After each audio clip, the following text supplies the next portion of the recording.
pasteurs, plus meurtriers des âmes, que les pharisiens antiques. Malgré que Christ nous a avertis à tout égard contre les religieux et leur religion, méfiez-vous du levain des pharisiens. Mais l'oreille de cette génération est demeurée sourde à sa voix. Aussi bien, aujourd'hui, les pasteurs sont vénérés comme des dieux, quand les âmes auraient dû les fuir, comme on fuit au jour de la guerre. Les pasteurs de cette génération se disent mieux, et même différents des pharisiens et non pharisiens. Mais cela est-il vrai, par rapport à la parole, à leur égard? Les pasteurs d'aujourd'hui sont-ils différents des pharisiens antiques? Ou sont-ils pires? Pourquoi Jésus a dit aux foules, et à ses propres disciples même, d'écouter les pharisiens, et faire ce qu'ils disent, mais n'en dit pas autant des pasteurs aujourd'hui? C'est ce que nous allons examiner, dans cette vidéo. Jésus, lui, vivait la parole de Dieu. C'est-à-dire, il la mettait en pratique. Et une personne qui vit la parole de Dieu, qui la met en pratique, c'est discerner tous ceux qui ne la vivent pas, tous ceux qui ne la mettent pas en pratique. Tout simplement, parce que leurs fruits sont différents des siens. Si les 12 disciples vivent tous la parole de Dieu, comment leurs fruits différeront-ils? Évidemment que leurs fruits sont les mêmes. Un saint ne peut être amoureux de l'argent, ne peut extorquer aux gens au nom de Dieu, ne peut être convoiteur, adultère, etc. ou prêcher le contraire des enseignements de Christ. Mais du moment où quelqu'un pratique ces choses, qu'un saint ne peut jamais pratiquer, tout de suite, le saint voit que celui-ci n'est pas un saint, un fils de Dieu, ou un homme de Dieu, même s'il se le prétend. Sinon ses fruits auraient été des fruits de sainteté, comme ceux du saint, et non des fruits différents. Lorsque Judas a trahi Jésus, et que Jésus fut arrêté, les 11 autres disciples ont tout de suite vu que Judas n'était pas un vrai disciple comme eux. Sinon ils n'auraient jamais agi de la sorte. Chose que les vrais disciples n'ont pas fait. Ainsi, c'est donc bien à ces fruits qu'on reconnaît un arbre. Tous ces hommes ont beau tromper la masse, avec des apparences de piété, avec des vêtements de brebis, mais les vrais saints savent qu'ils ne sont autres que des loups rapaces, des mercenaires et des brigands, car leurs fruits ne sont pas les fruits de sainteté. Leurs fruits ne sont pas les fruits de l'esprit, mais des fruits gâtés. Alors Jésus le Saint, lui qui vivait la parole de Dieu, lui qui mettait en pratique la parole de Dieu, voyait ce qu'enseignaient les pharisiens, et voyait leurs fruits. Et il voyait que leurs fruits n'étaient pas aussi beaux que leurs belles paroles. Car si c'était le cas, leurs fruits ne différeraient pas de ses fruits à lui, qui était saint, qui vivait la parole, et qui la mettait en pratique. C'est aussi facile que ça, pour reconnaître et distinguer un vrai saint d'un faux saint, pour reconnaître un saint de vie et un saint de nom. Car un saint n'est jamais un prédateur sexuel, ni un cupide, amoureux de l'argent, etc. Et si toi aussi tu te dis saint, et te fais même appeler saint, alors que fait la convoitise dans tes yeux, que fait l'amour de l'argent, des richesses dans ton cœur? Pourquoi tant de mensonges sur ta langue? Pourquoi tous ces crimes sur tes mains? Et tout ce sang sur tes doigts? Dès lors, qui peut encore nier que l'arbre ne se reconnaît pas à ses fruits?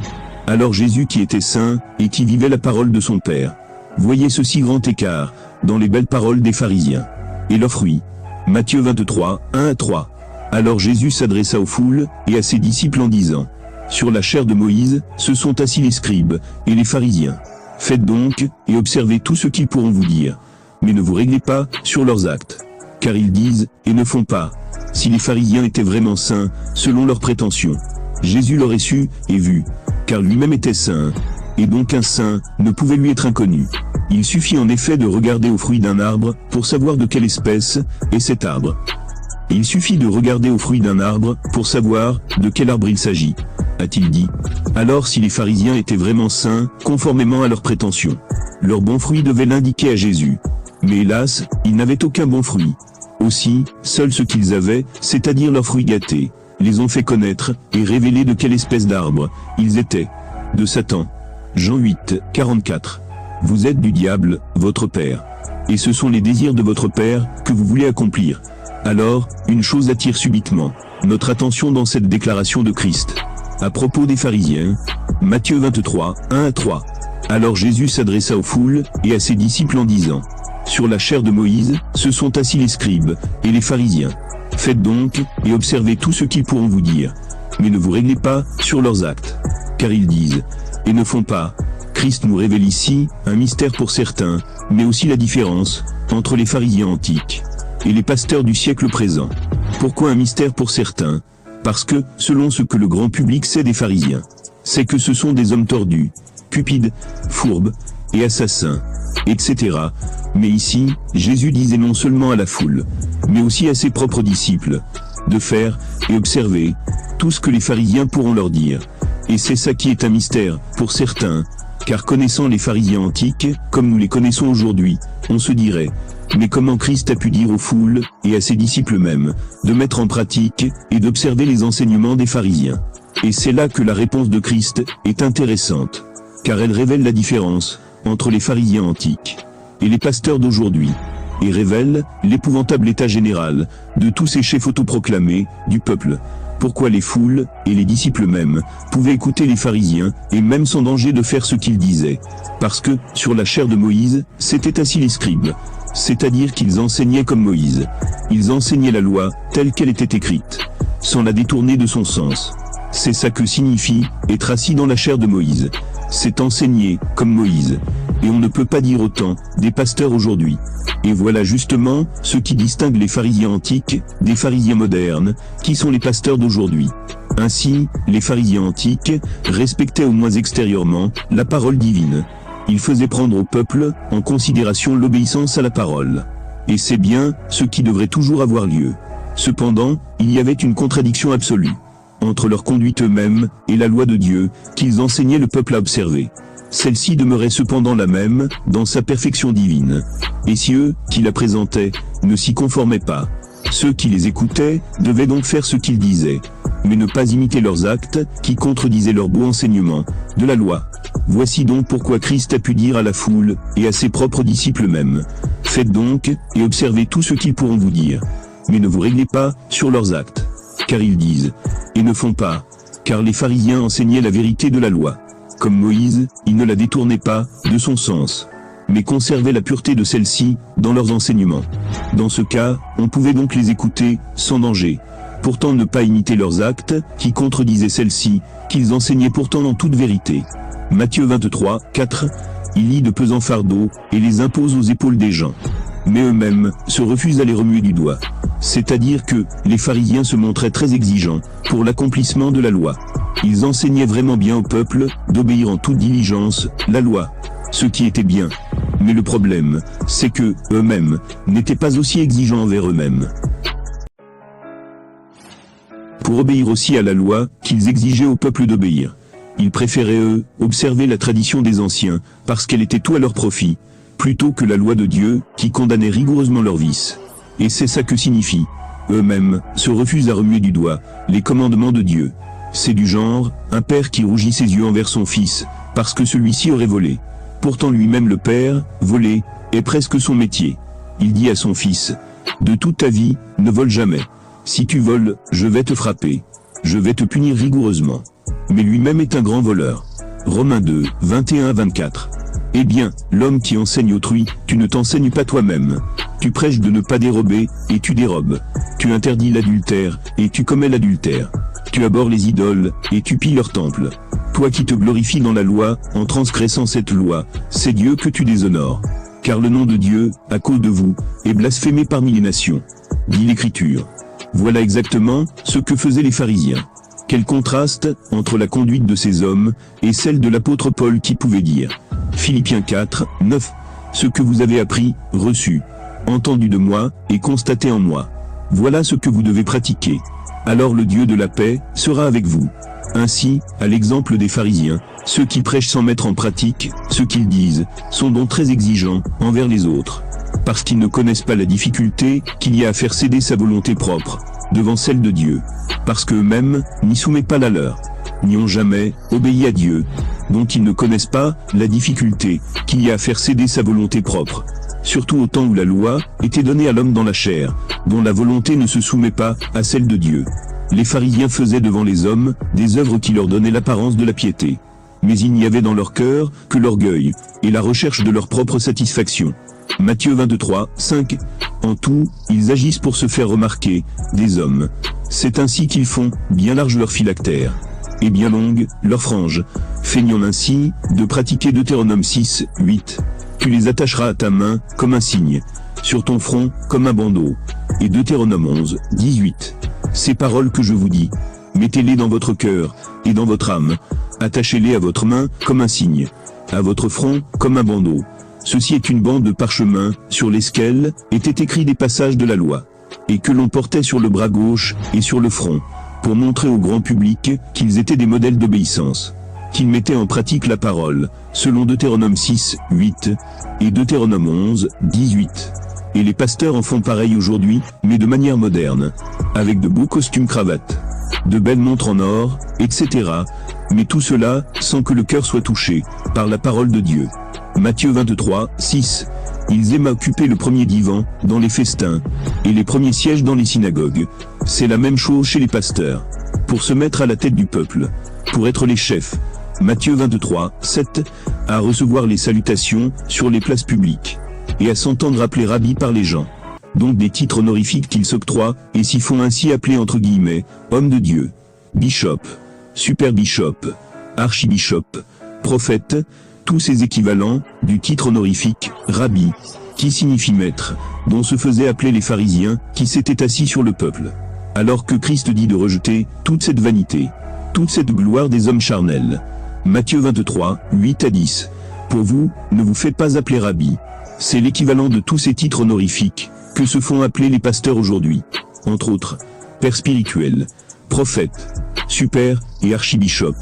Tous ces titres honorifiques, des vrais gourous. Car vous n'avez qu'un maître, et tous, vous êtes des frères. N'appelez personne, votre Père sur la terre. Car vous n'en avez qu'un, le Père céleste. Ne vous faites pas non plus appeler directeur, qui est l'équivalent de père spirituel, pasteur, prêtre, prophète, etc. Car vous n'avez qu'un directeur, le Christ.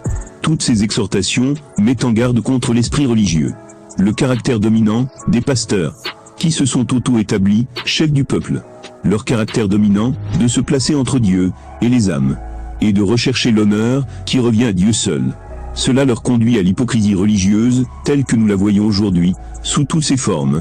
Car, pour s'attirer la faveur des hommes, il faut chercher à paraître, ce que l'on n'est pas.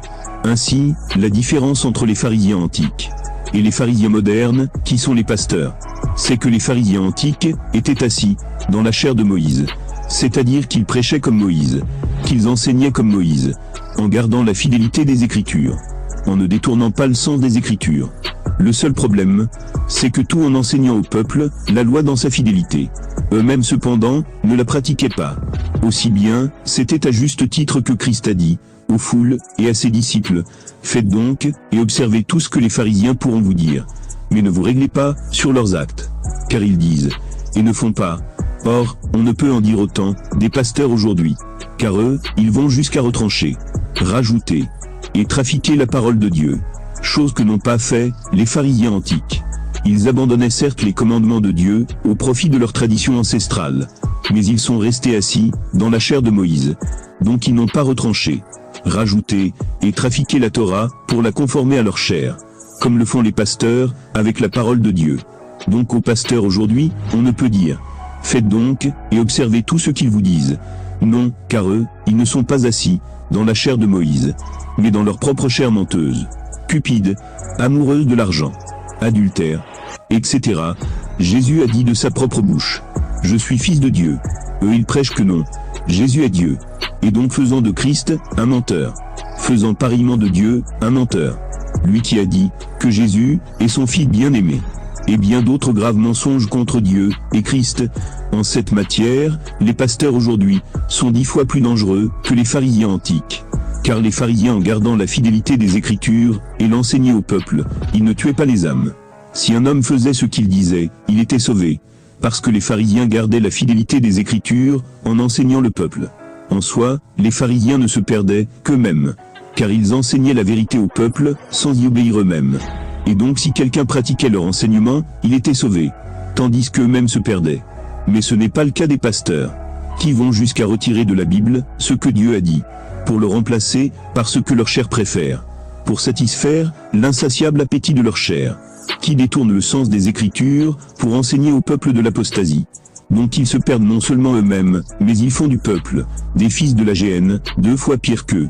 Les pasteurs sont des assassins des âmes, en enseignant le mensonge aux foules, en détournant de son sens la parole, et faire renier au peuple la vérité, enseignant des choses flatteuses pour la chair, incitant ainsi les âmes à convoiter la boue, les poussant à vouloir entendre toujours plus de fables, détournant de ce fait l'oreille des âmes à la vérité. Donc à eux au contraire, Dieu dit, 2 Corinthiens 6, 17 à 18. Sortez donc du milieu de ces gens-là, et tenez-vous à l'écart, dit le Seigneur. Ne touchez rien d'impur. Ne croyez pas en leur fausse doctrine. Et moi, je vous accueillerai. Je serai pour vous un père, et vous serez pour moi des fils et des filles, dit le Seigneur Tout-Puissant. Romains 16, 17 à 18.